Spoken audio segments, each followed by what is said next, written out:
Who is the devil? I mean, really, who is he? Most of us picture a red figure with horns, a pitchfork, ruling a fiery underworld.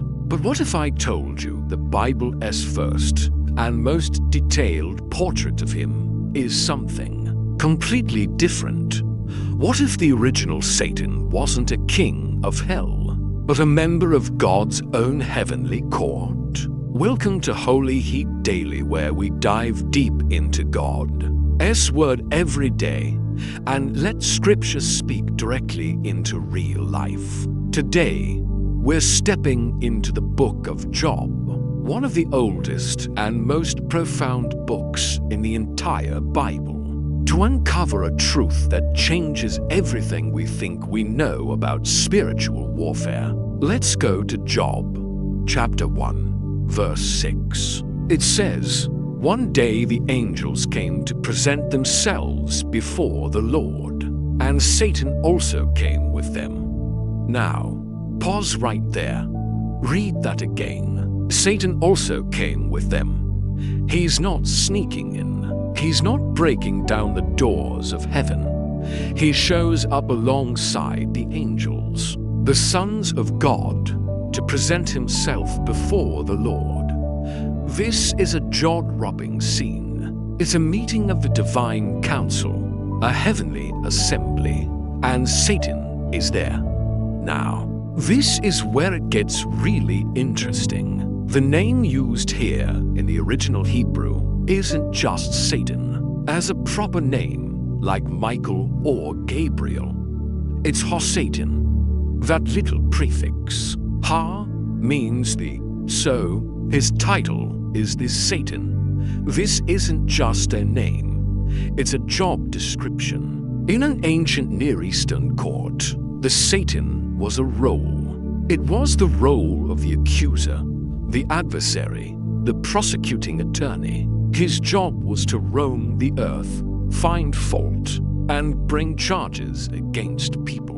Think of it like a celestial district attorney. He walks into God's throne room, and God asks him, "So, what have you been up to? Where have you been?" And the Satan says, "Roaming throughout the earth, going back and forth on it."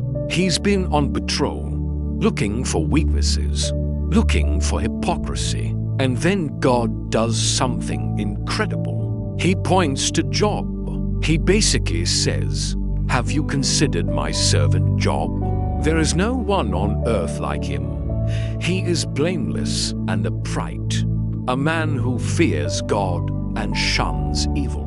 God initiates the conversation. He isn't surprised by Job's faith. He's proud of it. He holds Job up as the gold standard of faithfulness. But the accuser does what accusers do.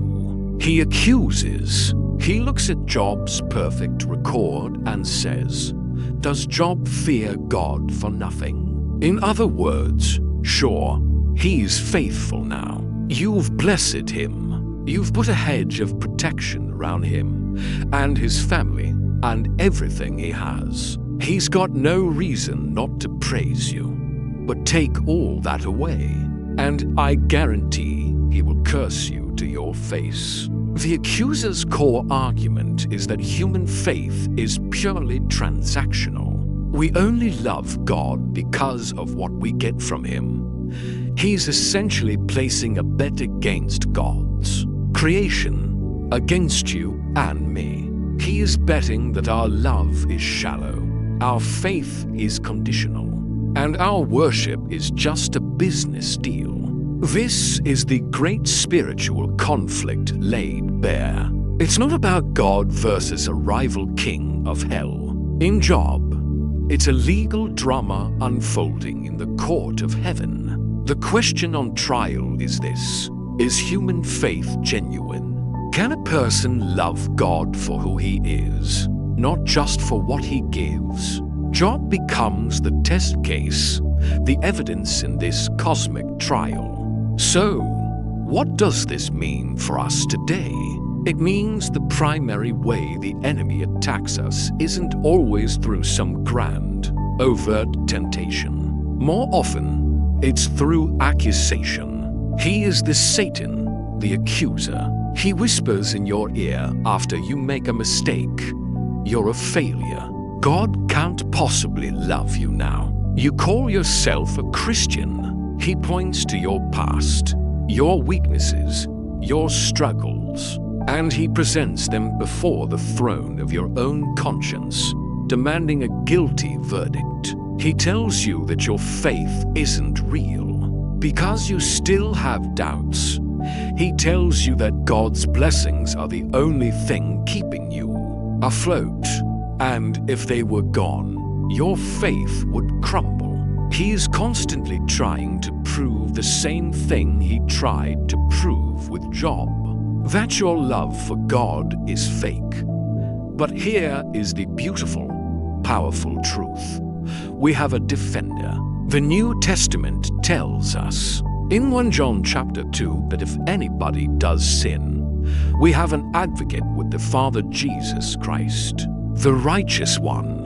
The word advocate is the polar opposite of the accuser. While the accuser stands there pointing out our every flaw, Jesus stands beside us, not just as our lawyer, but as the payment for the very things we're accused of. His righteousness covers our unrighteousness. When the accuser says, "Look at their sin," Jesus presents his scars and says, "Paid for." When the accuser says, "Their faith is weak," Jesus, the author and perfecter of our faith, intercedes for us. The case against us has already been dismissed at the cross. So when you hear that voice of accusation, that whisper of condemnation that makes you feel worthless and far from God, you need to recognize it for what it is. It is the Satan playing his ancient role. It is the prosecuting attorney trying to reopen a case that has already been closed. By the blood of Christ, your response isn't to argue your own innocence. You can't. Your response is to point to your advocate. It's to rest in the finished work of Jesus. The story of Job shows us the nature of the accusation. The story of Jesus shows us the finality of our acquittal. The powerful takeaway for us today is this: the enemy's greatest weapon is accusation, but our greatest defense is our advocate, Jesus Christ.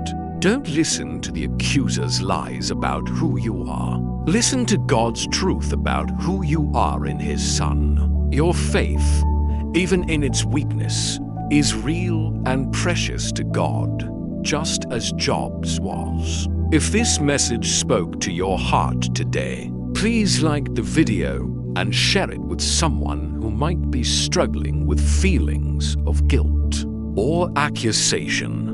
Let me know in the comments what other parts of the Bible you'd like to explore together. And make sure to subscribe to Holy Heat Daily for your daily dose of God's living Word. Remember, God loves you, and His Word is alive.